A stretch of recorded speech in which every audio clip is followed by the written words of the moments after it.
दोस्तों, एक समय पर सोनिया गांधी और जया बच्चन को देश की सबसे प्यारी ननद भाभी की जोड़ी कहा जाता था। सोनिया अमिताभ बच्चन को राखी बांधती थी और उनके बच्चे राहुल गांधी और प्रियंका गांधी उन्हें मामू कहकर पुकारते थे। लेकिन फिर ऐसा तो क्या हुआ कि गांधी और बच्चन परिवार के रिश्ते में ऐसी दरार आई जो पिछले 35 सालों से नहीं भर पाई है। और क्या अब विपक्ष का गठबंधन इन दरारों को भरने का काम करेगा? जानेंगे इस वीडियो में। जो कहा जाता है चेयर से, ठीक है, वो चेयर पे बैठे हैं, अलाउड है। अगर वो चेयर से बाहर हैं तो वो भी आम एमपी की तरह हैं, वो हमारे अन्नदाता तो है नहीं।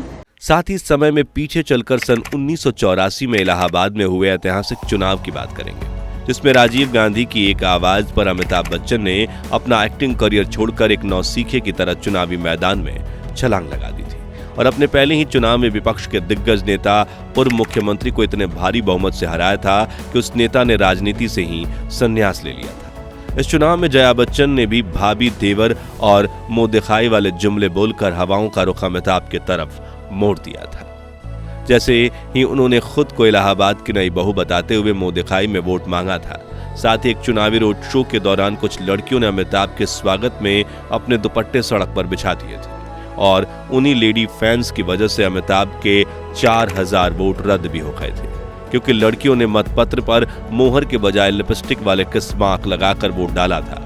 लेकिन राजनीति में इतने पक्के खिलाड़ी बनने के बावजूद सिर्फ 3 सालों में अमिताभ बच्चन ने राजनीति से संन्यास ले लिया। लेकिन क्यों? और वो कौन सी गलतफहमी थी जिसने राजीव और अमिताभ की गहरी दोस्ती में दरार डाल दी? चलिए जानते हैं। मित्रों, एक दूसरे के सामने नजर उठाकर बिना देखने वाले सोनिया गांधी और जया बच्चन के बीच बढ़ रही नजदीकियों का श्रेय जाता है राज्यसभा के सभापति जगदीप धनखड़ को।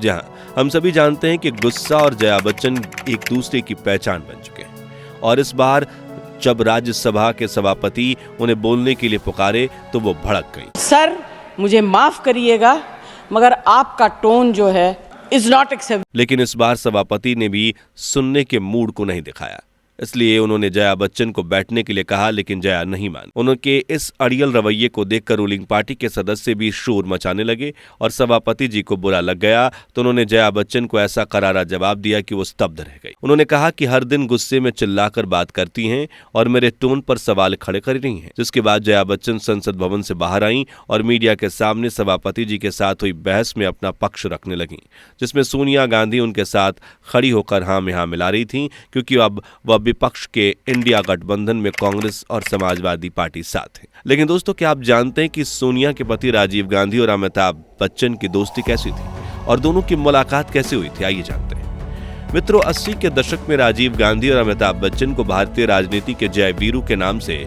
नवाजा जाता था। साल 1984 में जब राजीव को अमिताभ की जरूरत थी तो राजीव की एक आवाज पर बिग बी ने एक्टिंग करियर छोड़कर राजनीति में उतरने का फैसला कर लिया था और राजनीति के मंजे हुए खिलाड़ी हेमवंती नंदन बहुगुणा के सामने इलाहाबाद में चुनाव लड़कर भारी बहुमत से जीत हासिल की। लेकिन 3 सालों बाद उन पर बोफोर्स घोटाले में मिडिल मैन होने के आरोप लगे। अपने सम्मान के लिए अमिताभ लड़े और एक लंबी कानूनी लड़ाई जीती, लेकिन उसके बाद उनका राजनीति से मोह भंग हो गया और उन्होंने राजनीति छोड़ दी। और कहा जाता है कि राजीव गांधी से अमिताभ के अलग होने को राजीव के राजनीतिक पतन का सबसे बड़ा कारण माना गया। लेकिन अमिताभ के जीवन के पहले चुनाव की ऐतिहासिक जीत और गांधी परिवार से उनके मनमुटाव की कहानी जानने से पहले हम दोनों परिवारों की नजदीकियों पर भी नजर डालते हैं। जब देश में आजादी की लड़ाई अपने अंतिम चरण में थी, तब सरोजनी नायडू ने अमिताभ के माता पिता कवि हरिवंश राय बच्चन और उनकी सिख पत्नी तेजी बच्चन का परिचय जवाहरलाल नेहरू और उनकी बेटी इंदिरा से the poet and the poem कहकर कराया। अगले कुछ सालों में इंदिरा गांधी और तेजी बच्चन अच्छी सहेलियां बन गईं। इसलिए 11 अक्टूबर 1946 के दिन तेजी ने गांधी परिवार को अमिताभ की जन्मदिन पार्टी में शामिल होने का न्योता दिया था, जहां 4 साल के अमिताभ और 2 साल के राजीव की पहली मुलाकात हुई। जगह थी इलाहाबाद के बैंक रोड स्थित बच्चन परिवार का घर और आयोजन था एक फैंसी ड्रेस पार्टी का, जिसमें राजीव गांधी स्वतंत्रता आंदोलन के सिपाही बने थे। इस दिन के बाद अमिताभ और राजीव की दोस्ती गहरी होती चली गई। कई वरिष्ठ पत्रकार बताते हैं कि राजीव गांधी और संजय ने अमिताभ को बड़े पैमाने पर सिनेमा से अवगत कराया, खासकर जब यूरोपीय फिल्मों की खास स्क्रीनिंग नेहरू गांधी परिवार के लिए राष्ट्रपति भवन में कराई जाती तो बॉलीवुड के शहंशाह अमिताभ फैंस जानते कि उन्होंने अपना फिल्मी डेब्यू के अब्बास की फिल्म सात हिंदुस्तानी में किया था। ये फिल्म गोवा की आजादी पर आधारित थी। अमिताभ के इस डेब्यू को लेकर माना जाता है कि अब्बास तत्कालीन प्रधानमंत्री इंदिरा गांधी के करीबी थे और उन्होंने ही संघर्ष कर रहे अमिताभ की सिफारिश उनसे की। हालांकि अब्बास ने हमेशा कड़े शब्दों में इस बात से इनकार किया। उन्होंने इंदिरा के कहने पर अमिताभ को अपनी फिल्म में रोल दिया था। ये वही समय था जब अमिताभ ने जया से शादी की। तब गांधी परिवार से संजय गांधी अमिताभ की शादी में पहुंचे। 70 के दशक में दोनों परिवारों के बीच नजदीकियां इतनी बढ़ गईं कि साल 1967 में सोनिया गांधी राजीव से शादी करने के बाद भारत पहुंची, लेकिन शादी तक वो कहां रुके वो बड़ा सवाल था। ऐसे में तेजी बच्चन ने सोनिया के लिए अपने घर के दरवाजे खोल दिए और दोनों परिवारों के बीच की दोस्ती और ज्यादा गहरी हो गई। अमिताभ गांधी परिवार के इतने करीब आ चुके थे कि सोनिया गांधी उन्हें अपना भाई मानती थी और राहुल और प्रियंका उन्हें मामू कहकर बुलाते थे। शायद इसलिए इमरजेंसी के दौरान भी अमिताभ बच्चन चुप्पी साधे हुए थे, जिसके लिए उन्हें फैंस का कटाक्ष भी सहना पड़ा था। उसी आपातकाल के दौरान एक मशहूर किस्सा यह है कि उस दौर में परिवार नियंत्रण कार्यक्रम के दौरान संजय गांधी ने लाखों लोगों की नसबंदी करवा दी थी। इसी बीच 11 अप्रैल 1976 को दिल्ली में गीतों भरी शाम नाम से कार्यक्रम का आयोजन हुआ। इसे संजय और रुखसार सुल्ताना के उस विवादित परिवार नियंत्रण कार्यक्रम के लिए पैसे जुटाने के लिए आयोजित किया गया था। और आपको ये जानकर हैरानी होगी कि उस दिन जया और अमिताभ दोनों संजय के साथ कार्यक्रम में मौजूद थे। वहीं आपातकाल के समय जब तत्कालीन सूचना व प्रसारण मंत्री विद्याचरण शुक्ला कठोर नीति अपनाकर हिंदी फिल्मों में हिंसा बंद करवा रहे थे, रमेश सिप्पी की फिल्म शोले पर्दे पर आई। लेखक जोड़ी सलीम जावेद और बाकी लोग परेशान थे कि क्या फिल्म सेंसर बोर्ड से पास होगी। ऐसे वक्त में अमिताभ के संबंध काम आए और अमूमन अपनी बात पर अड़े रहने वाले शुक्ल ने फिल्म के क्लाइमेक्स समेत कुछ छोटे मोटे बदलाव कर उसे पास कर दिया, जिसके बाद 16 महीनों तक सिनेमाघरों में लगी हुई थी। वैसे तो राजीव पायलट थे और उनका विदेश आना जाना बना रहता था, इसलिए अमिताभ संजय के साथ घुमा करते थे। लेकिन सन 1980 में संजय गांधी की मौत के बाद राजीव की राजनीति में एंट्री हुई और तब दिल्ली के जवाहरलाल नेहरू स्टेडियम में आयोजित 1982 एशियाई खेलों के उद्घाटन समारोह में अमिताभ ने अपनी आवाज प्रदान की। शो के मुख्य आयोजक राजीव गांधी पहली कतार में बैठे थे और अमिताभ शो एंकर कर रहे थे। इसी के साथ अमिताभ और राजीव की दोस्ती और गहरी होने लगी। फिर सन 1984 में जब इंदिरा गांधी की हत्या कर दी गई, तब उनके बेटे राजीव ने प्रधानमंत्री पद की शपथ लेकर देश की बागडोर तो संभाली थी, लेकिन हर किसी को यह शंका थी कि भारत की सबसे शक्तिशाली प्रधानमंत्री कही जाने वाली इंदिरा गांधी के जूतों में कोई नौजवान कैसे पैर रख सकता है। ऐसे में अगले चुनाव में देशवासियों के सामने राजीव को अपनी काबिलियत साबित करनी थी। मगर दिक्कत यह थी कि पिछले कुछ सालों में कई दिग्गज नेता कांग्रेस छोड़कर विपक्ष में अलग अलग पार्टी बनाकर बैठे थे और सन 1984 का वो चुनाव उनके लिए सत्ता में आने का सुनहरा अवसर था। वैसे ही एक नेता थे हेमवंती नंदन बहुगुणा, जो कांग्रेस की तरफ से उत्तर प्रदेश के मुख्यमंत्री रह चुके थे, लेकिन 1980 में उन्होंने कांग्रेस पार्टी छोड़ दी। साल 1984 के लोकसभा चुनाव में हेमवंती नंदन बहुगुणा ने अपने राजनीतिक गढ़ इलाहाबाद से चुनाव लड़ने का फैसला किया, जिससे विपक्ष के कई नेता उनके खेमे में चले गए, क्योंकि उन्हें यकीन था कि इलाहाबाद में बहुगुणा जी को कोई नहीं हरा सकता। मगर तभी राजीव गांधी ने ऐसा दांव खेला जिससे इलाहाबाद के राजनीतिक इतिहास को ही बदल कर रख दिया, जहां उन्होंने बहुगुणा जी के सामने सदी के महानायक अमिताभ बच्चन को चुनावी मैदान में उतारने का निर्णय लिया, जिन्हें राजनीति का कोई अनुभव नहीं था, लेकिन उस दौर में फैंस अमिताभ के लिए जान देने को भी तैयार रहते थे। और राजीव की एक आवाज पर अमिताभ बच्चन ने अपना बना बनाया फिल्मी करियर छोड़कर राजनीति में आने का फैसला ले लिया। वरिष्ठ पत्रकार शेखर कहिन लिखते हैं कि 27 नवंबर 1984 का दिन था। अमिताभ कलेक्ट्री में पर्चा दाखिल करने आने वाले थे। वहां भारी सुरक्षा का इंतजाम किया गया था। बड़े पुलिस अधिकारियों से लेकर कलेक्टर भी वहां मौजूद थे, क्योंकि अमिताभ की एक झलक पाने के लिए वहां हजारों लोगों की भीड़ उमटने लगी थी, जिन्हें काबू करना प्रशासन के लिए मुश्किल हो रहा था। उनकी लोकप्रियता का अंदाजा आप इसी बात से लगा सकते हैं कि दर्जनों लोग बस पर चढ़ गए और हालात ऐसे हुए कि बस की छत ही पिचक गई। आसपास के पेड़ों पर इतने लोग चढ़े कि डालियां टूटकर गिर गईं, जिसके साथ उन पर चढ़े लोग भी नीचे गिर गए। कलेक्ट्री की मजबूत दीवार के जनसमूह ने धक्के मारकर तोड़ दिया। पर्चा भरने के बाद अमिताभ बच्चन 7 मीटर ऊंचे मंच पर चढ़े और दोनों हाथ उठाते हुए बोले, मेरा नाम अमिताभ बच्चन है। हर तरफ तालियों की गूंज उठी। फिर उन्होंने भाषण दिया। इलाहाबाद के चुनाव को कवर करने वाली मशहूर पत्रकार कुमकुम चड्ढा बताती हैं कि इलाहाबाद के लिए अमिताभ की नीयत बहुत साफ थी, लेकिन उन्हें राजनीति का जरा भी अनुभव नहीं था।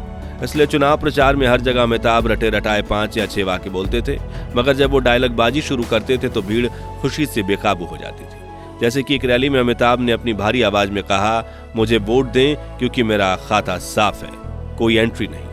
हालांकि शुरुआत में अमिताभ शर्तिया यानी सट्टा बाजार में चुनाव हार गए थे, लेकिन उनके पक्ष में हवा तब बदली जब जया बच्चन चुनाव प्रचार में कूदी। उन्होंने भाभी, देवर और मुंह दिखाई वाले जुमले बोलकर फिजा अमिताभ के पक्ष में कर दी।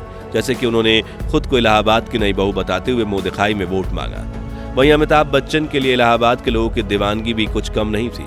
इससे जुड़े एक मजेदार वाकये की बात करें तो प्रचार के दौरान अमिताभ बच्चन का रोड शो जब शहर के जाम सेनगंज पहुंचा, तब वहां पहले से मौजूद कुछ लड़कियों ने काफिले आने से पहले अमिताभ के स्वागत में अपने दुपट्टे सड़क पर बिछाए।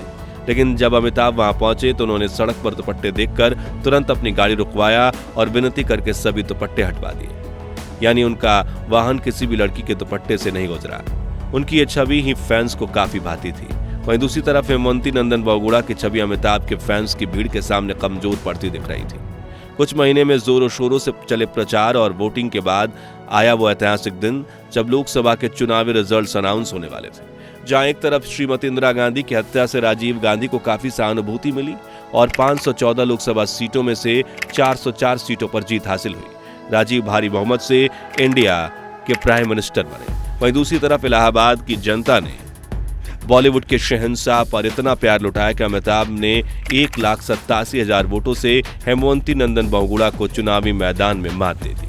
हालांकि एक दिलचस्प किस्सा यह है कि मतगणना के दौरान अमिताभ के 4,000 वोट रद्द हो गए। दरअसल ये अमिताभ के उन लेडीज फैंस के वोट थे जिन पर मतपत्र पर मोहर की बजाय लिपस्टिक वाले किस मार्क लगाकर वोट डालने का था। मगर फिर भी अमिताभ बच्चन के करीब 68% वोटिंग मिली थी, जिससे बहुगुणा जी का ऐसा धक्का लगा कि उन्होंने राजनीति से ही संन्यास ले लिया। वहीं अमिताभ बच्चन इलाहाबाद के लोकसभा सांसद बन गए। हालांकि इस ऐतिहासिक जीत के 2 साल बाद ही इलाहाबाद में अमिताभ बच्चन का रंग फीका पड़ने लगा, क्योंकि चुनावी प्रचार के दौरान उन्होंने कई ऐसे वादे कर दिए थे जिन्हें सरकार पूरे नहीं कर पाई। वहीं बोफोर्स घोटाले के आरोप ने अमिताभ बच्चन और राजीव गांधी के राजनीतिक करियर पर गहरा प्रभाव डाला। एक तरफ खुद पर उठती उंगलियां देखकर अमिताभ ने राजनीति से हमेशा के लिए तौबा कर ली, जबकि दूसरी तरफ घोटाले के दाग ने राजीव को सत्ता से बेदखल कर दिया। असमय मौत ने उन्हें राजनीति में वापस कदम रखने का मौका नहीं दिया। वहीं अमिताभ ने अभिनय की लक्ष्मण रेखा में खुद को समेट लिया।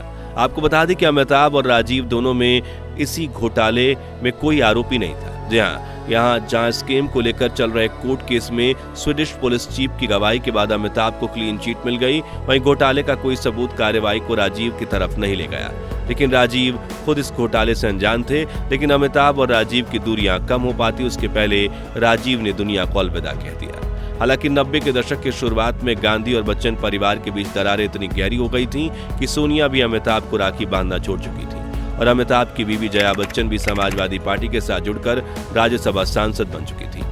वहीं कई बार दोनों परिवारों का बिना नाम लिए एक दूसरे पर ताना देना भी चलता रहा। उसका एक्सपीरियंस है, ये मैं देख चुकी हूँ। जब अमिताभ जी और हमारा परिवार बहुत तकलीफ में थे,